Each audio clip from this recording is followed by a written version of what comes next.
think the we were playing Wii games at that point too, and I just thought it was funny how how you could actually pop it inside. Okay, we really need to put it inside so it's very protected, you know. The structure of the title was that of an adventure game, with a variety of mini-games encountered along, reminiscent of a scout club.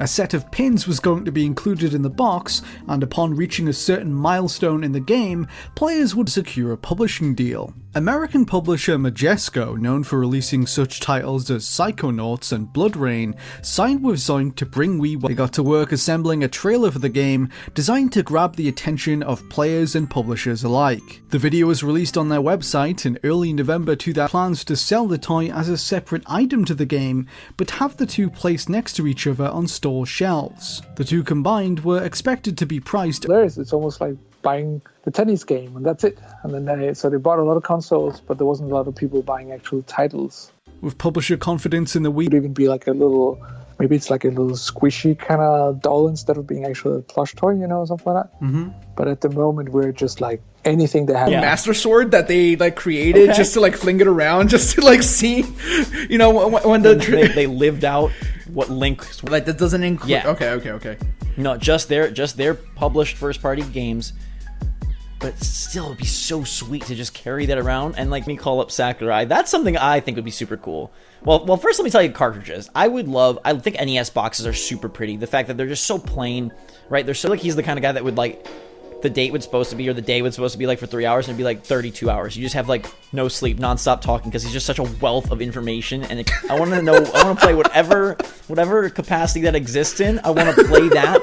One, because Metroid on Switch, and two, give me 100,000. That one doesn't need to take up all that money. Let's save some of that for the Master Sword and that Virtual Console cartridge. But other grails. I don't think it's real anymore. It's not only really cool, but then how special would you feel that you're I played Metroid Prime 4 before Retro took over. Specifically, what's coming to the Nintendo Switch. Since then, not a word has been said about it. And this is more of did auction that off, right? Hey, you and a friend or two friends, you and a group of people. At Disney, I'm sure it'll happen at Universal. I'm sure it'll happen with Nintendo over in Japan. It's going to be insane. So getting that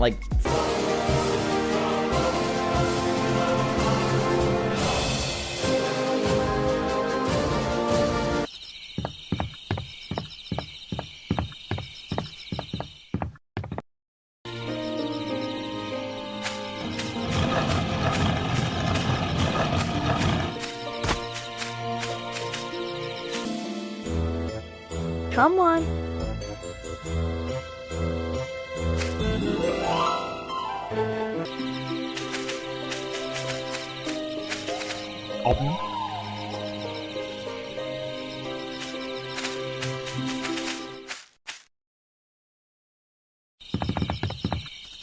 Hey! Over here!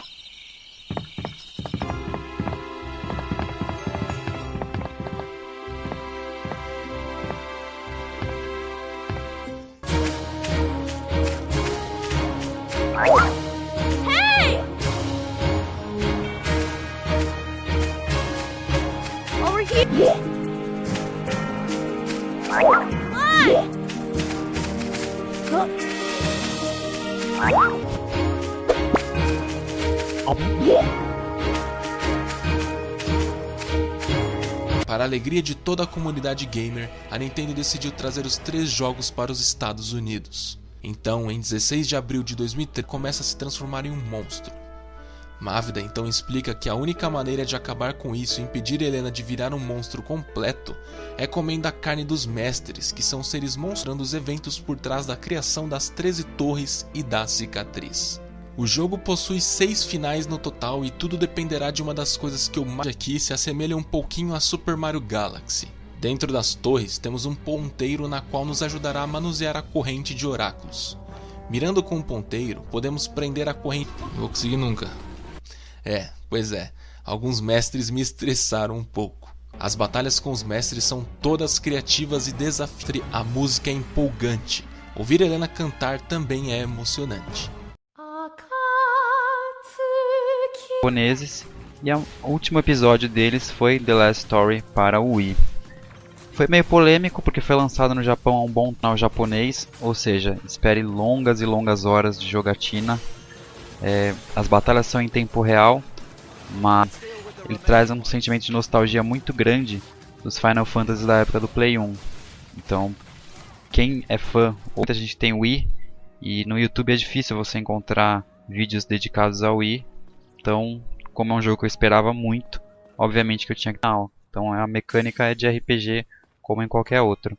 E quando você estiver nas cidades, diferente de muitos RPGs, era isso que é um modo arena. Seria um lugar onde você vai enfrentar sucessivos inimigos para ganhar dinheiro e reputação. De comprar esse jogo, vai acabar até aproveitando esse modo online. Se eu testar, eu coloco RPGs japoneses, tem todo aquele personagem que sofre e tal, mas é bem interessante. Batalha já com uma estratégia formada. Então, por exemplo, tem um modo que você consegue atrair a atenção dos inimigos, chamar a atenção dos inimigos para você. É bem legal também, diferente, nem todo jogo sai um pouco daquele clichê dos RPGs japoneses também de simplesmente ataque, magia, version. Of course, the Wii didn't have very many buttons, so for camera control, they reverted back to the N64. It worked, but once you work with a controller that can be anything. The Joy-Con by default are regular controllers. They've got all the buttons you need, and for most games, you board. Yeah, it does. You're not pointing at the screen the entire time, so it's not really a problem. You just press R to sync, and there you go. And you still couldn't jump. But when playing the game like you would on the Wii, it's right at home on the Switch. Both Joy-Con and Pro Controller work so well. I still play through the entire game like this, and I had fun, but some games just don't quite work well enough on the Switch. If it's a game with some pointer elements, they're entirely uncensored, which in Europe on the Wii, there was no blood, it was very weird, I don't know why. But most importantly for this, unlike Secret Rings and Black Knight, Sonic Colors wasn't on the Wii for motion, it was on the Wii for the Wii's audience. Just like Xenoblade, nothing is going to be lost coming to Switch. Some of these, like Sonic and Xenoblade, of course, they make sense. But the other ones are pretty motion heavy, and the fact they exist on the Switch is incredible.